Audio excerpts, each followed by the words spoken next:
Good evening and welcome back to Wednesday Night Bible Study. It is great to be here.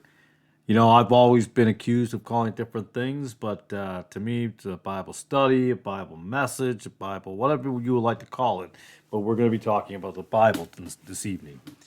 If we ever change something and do something different, then I will let you know. But last week we had finished on King David and his death and leaving off there, and we're going to go into Solomon. Before I get into King Solomon this evening, we're going to also talk about King Rehoboam as well. But before I get there, I will say this will be a brief overview because most people know a lot about King Solomon. But my intent was to keep him in these studies because of what it leads to. It's just a reign, the succession of kings, Northern Kingdom, and then we'll go into the split. But all the way down the line, I didn't want to skip anyone. But even before that, I want to talk about King David's descendants, because often people say, "Wait a second, is King Solomon the oldest, or isn't he the youngest?" And a lot of confusion there. So I will say this: the first son of King David was Amnon. He was the oldest son. He was the daughter, or sorry, daughter.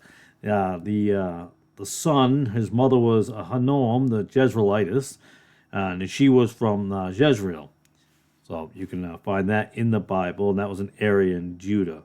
And Amnon was assassinated by Absalom for raping his sister. So that's why you don't have the firstborn.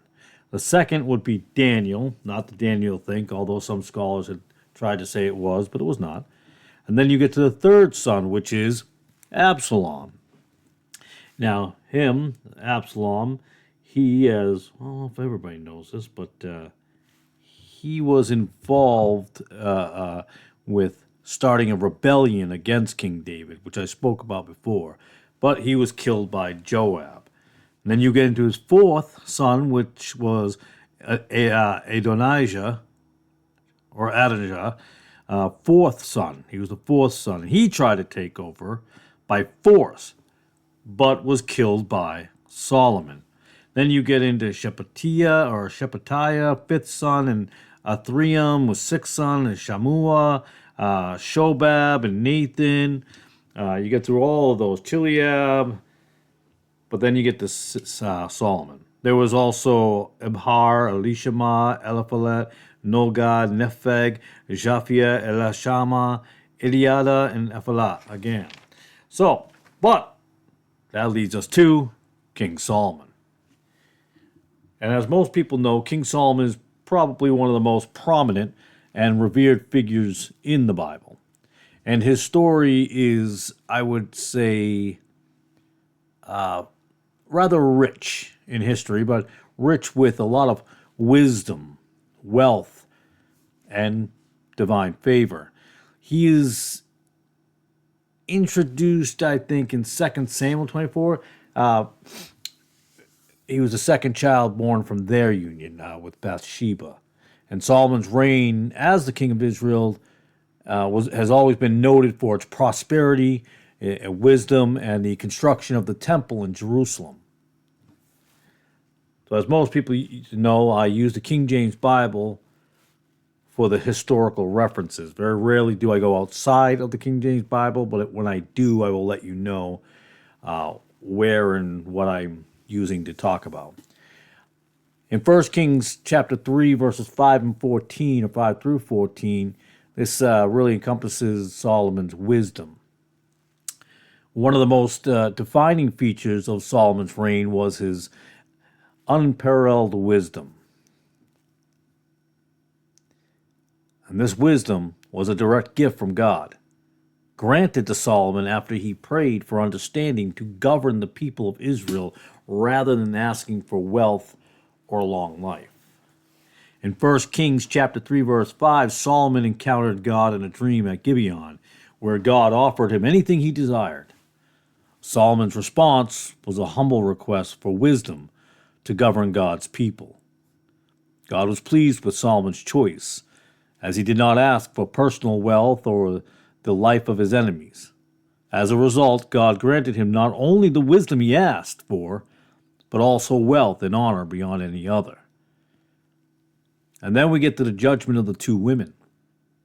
In 1 Kings chapter 3, verses 16 through 28, probably, arguably, one of the most famous demonstrations of Solomon's wisdom was his handling of the case between two women who both claimed to be the mother of the same child. Solomon, through a brilliant test, revealed the true mother by suggesting that the child be divided in two. Sounds horrendous at first, like, well, how could he do such a thing? Because clearly the real mother, who indeed actually did, immediately offered to give up her claim to save the child, thus providing her identity, because no true mother would want the baby dead. She was willing to sacrifice the baby to someone else, or I should say, give up her baby to someone else so it would live. And this event became widely known and demonstrated Solomon's wisdom and discernment.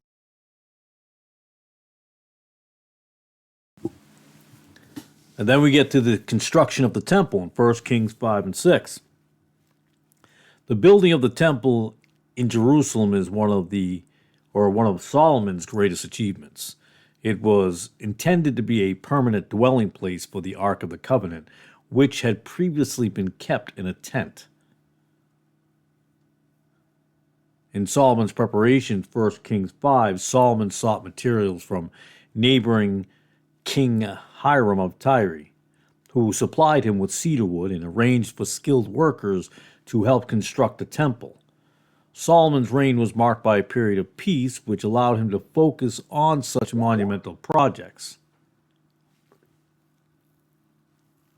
In the temple's construction in 1 Kings 6, the temple itself was built in accordance with the plans David, his father, King David, had received from God in 1 Chronicles chapter 28, verses 11 through 19. It was an intricate structure, lavishly adorned with gold and precious stones, reflecting the grandeur and majesty of God. The completion of the temple was a momentous occasion, and Solomon dedicated it to God in a grand ceremony in 1 Kings chapter 8, 1 through 21. Now we talk a little bit about Solomon's wealth and prosperity. In 1 Kings, and not prosperity gospel, 1 Kings chapter 10, verses 14 through 29, Solomon's reign was characterized by great wealth and prosperity, which were also a result of his God-given wisdom. The Bible describes the tribute and riches brought to Solomon from various kingdoms, as well as his grand court and elaborate palaces. Now they've got the Queen of Sheba, who appears now in 1 Kings chapter 10, verses 8 through 13. 1 through 13. A notable event highlighting Solomon's wealth and wisdom was the visit of the Queen of Sheba. She came to test Solomon's wisdom with difficult questions and was astounded by the answers she received. She also marveled at the wealth and grandeur of his kingdom. The Queen of Sheba's visit confirmed Solomon's reputation and showed how far his influence had spread at that time. Now we talk about the trade and the tribute. That was in 1 Kings chapter 10, verses 14 through 29. Solomon's wealth was not just a result of tribute, but also from trade and commerce. The Bible describes how Solomon established trade routes, bringing in vast quantities of gold, silver, spices, and exotic animals. This created an era of peace and economic prosperity in Israel. Now we'll touch upon Solomon's writings, which would include Proverbs, Ecclesiastes, and Song of Solomon. Solomon is traditionally credited, as he should be, with authoring several books in the Bible, including Proverbs, Ecclesiastes, and the Song of Solomon. Other places it would be called Song of Songs. These writings contain a wealth of wisdom, poetic expression of love, and reflections on the meaning of life. Solomon was one interesting fellow, I tell you that. Proverbs. Proverbs is a collection of wise sayings. Proverbs emphasizes living a righteous life, fearing God, and applying wisdom to daily living.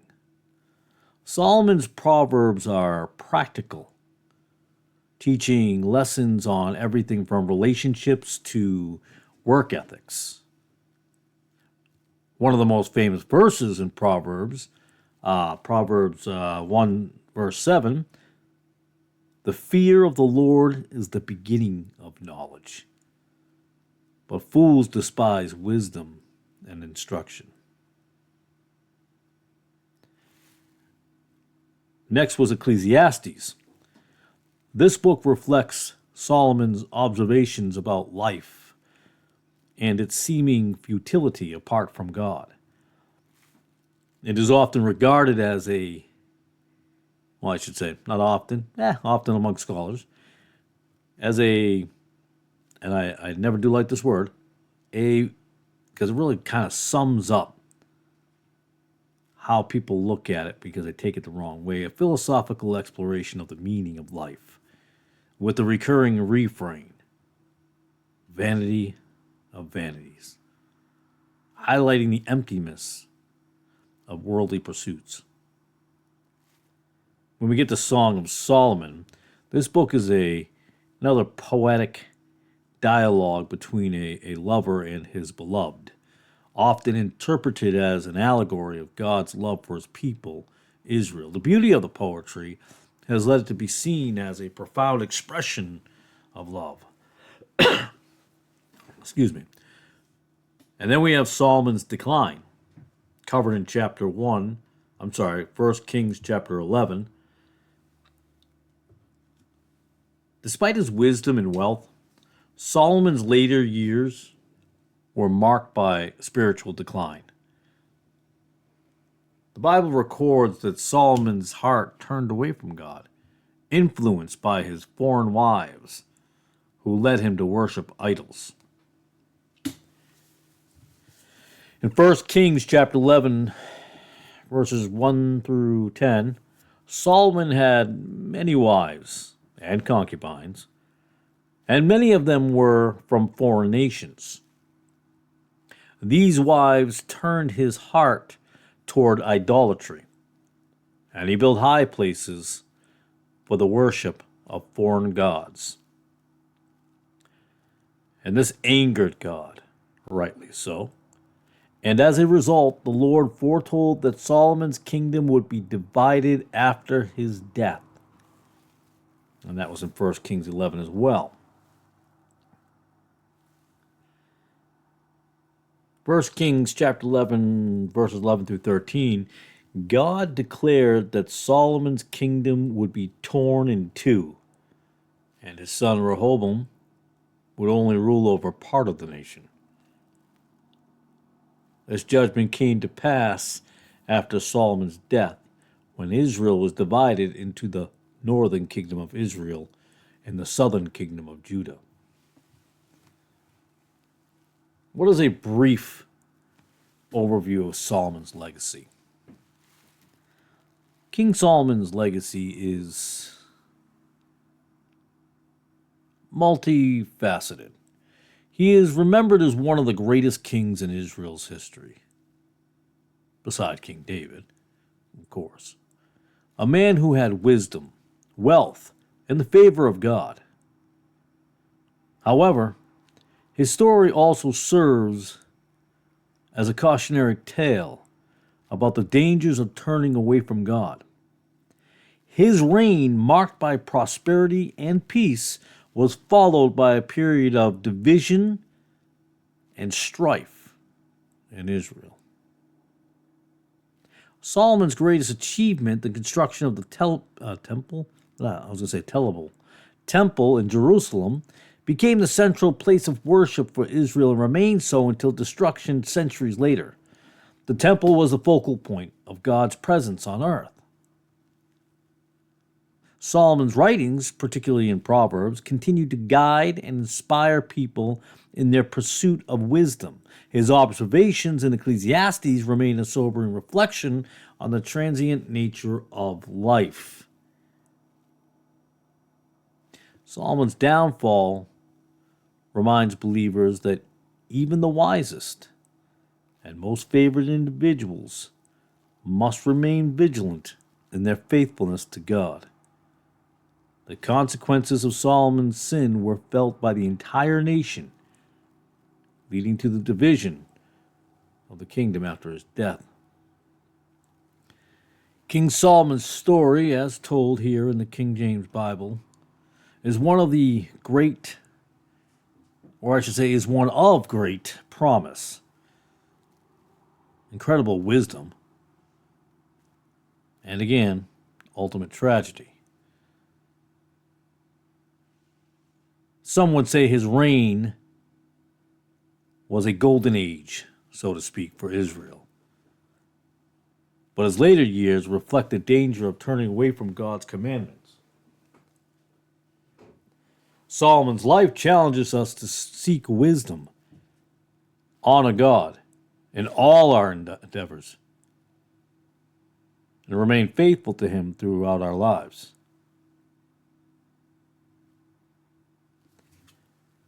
King Rehoboam, or Rehoboam, however you want to say it,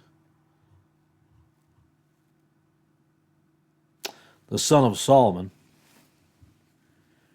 occupies a critical place in the history of Israel as the first king of the previous mentioned, or foretold, divided kingdom. His reign, as described in the King James Bible, highlights themes of leadership, wisdom, and the consequences of pride and poor counsel. Rehoboam's story is largely found in 1 Kings 12 and 2 Chronicles chapter 10, and it offers a powerful lesson in the importance of humility, listening to wise counsel, and the dangers of forsaking God's guidance.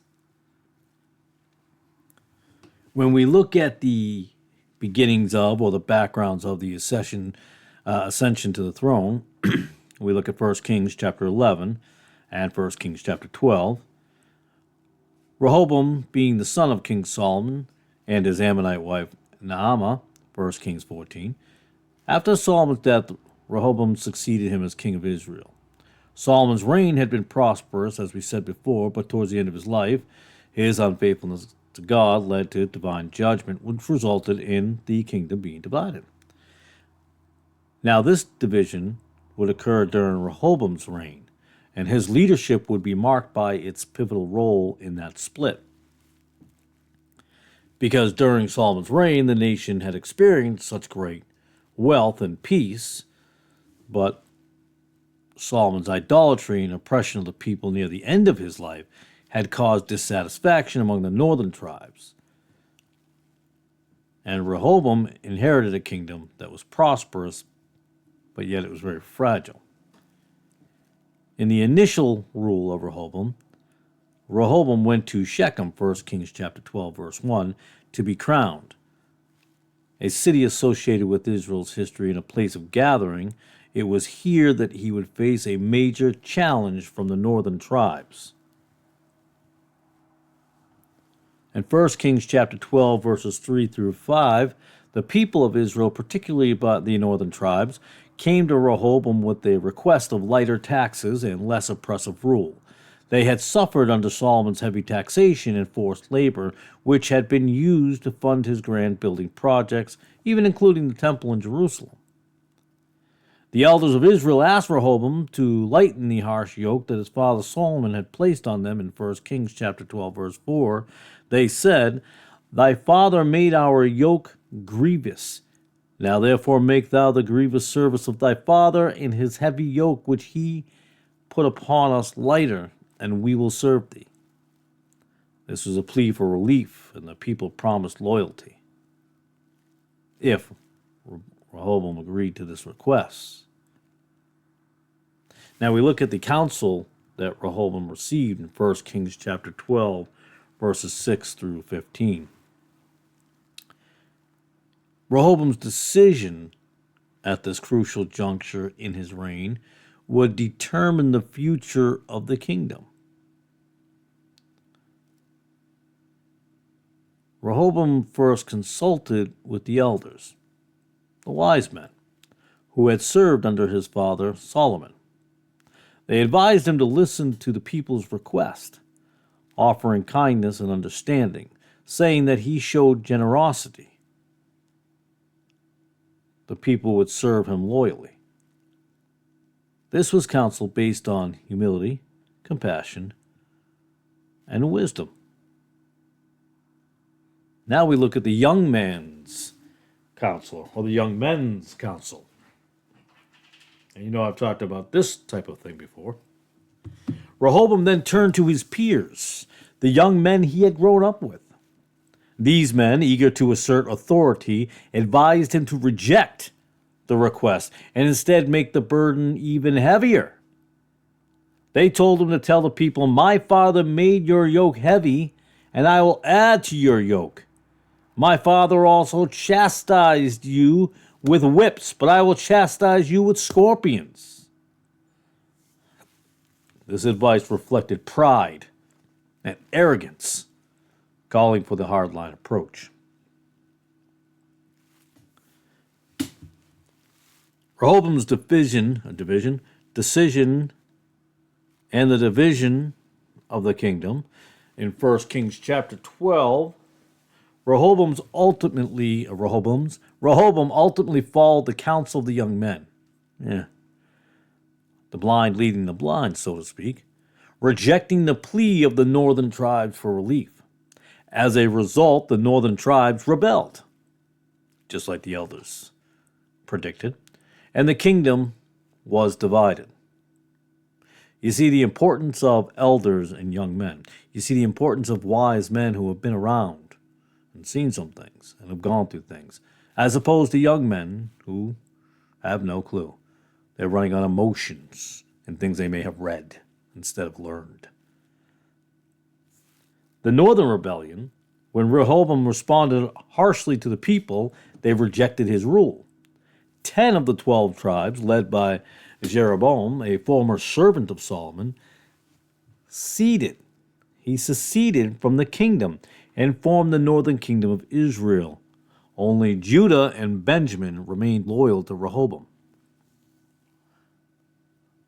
The Bible emphasizes that this division was part of God's plan, foretold through the prophet Ahijah, the Shilonite, who had prophesied that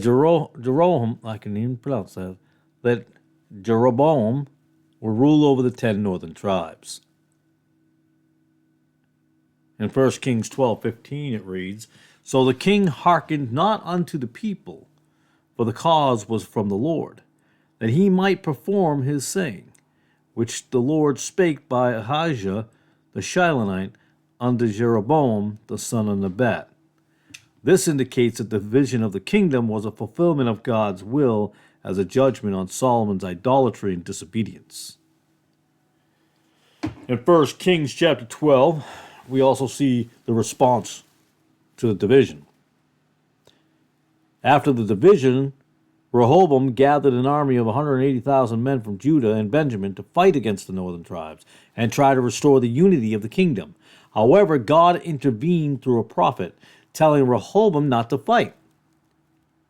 Shemaiah the prophet delivered God's message: "Ye shall not go up, nor fight against your brethren the children of Israel. Return every man to his house, for this thing is from me." That was in 1 Kings chapter 12, verse 24. Rehoboam obeyed and abandoned the plan for war.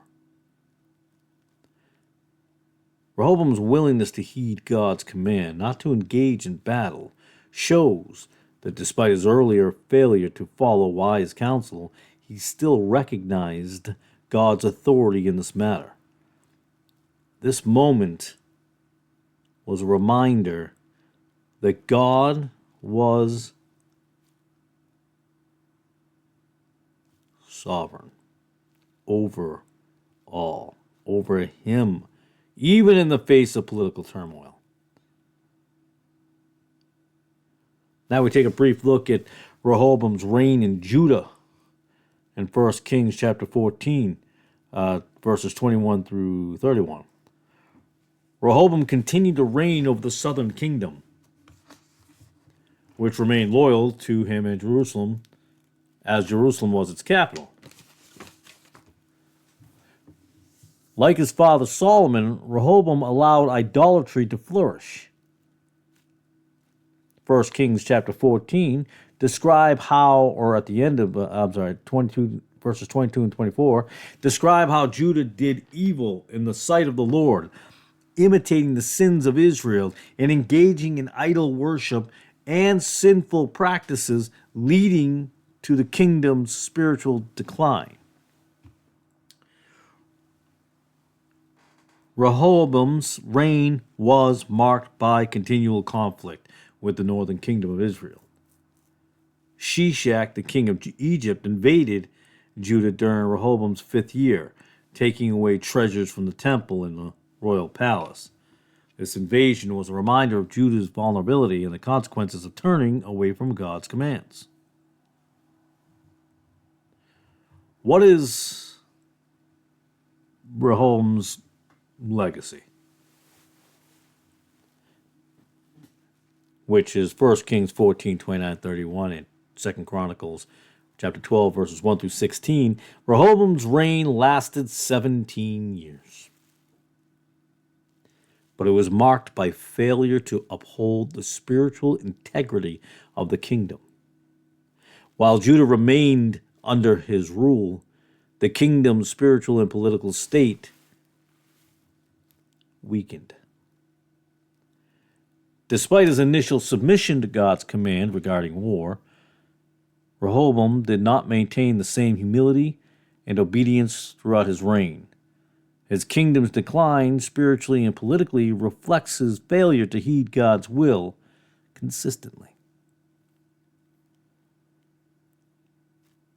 Rehoboam died after reigning for 17 years, and he was succeeded by his son Abijam.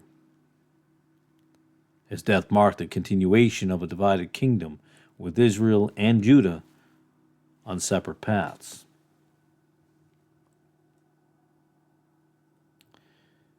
In conclusion, Rehoboam's reign, as described in the King James Bible, is again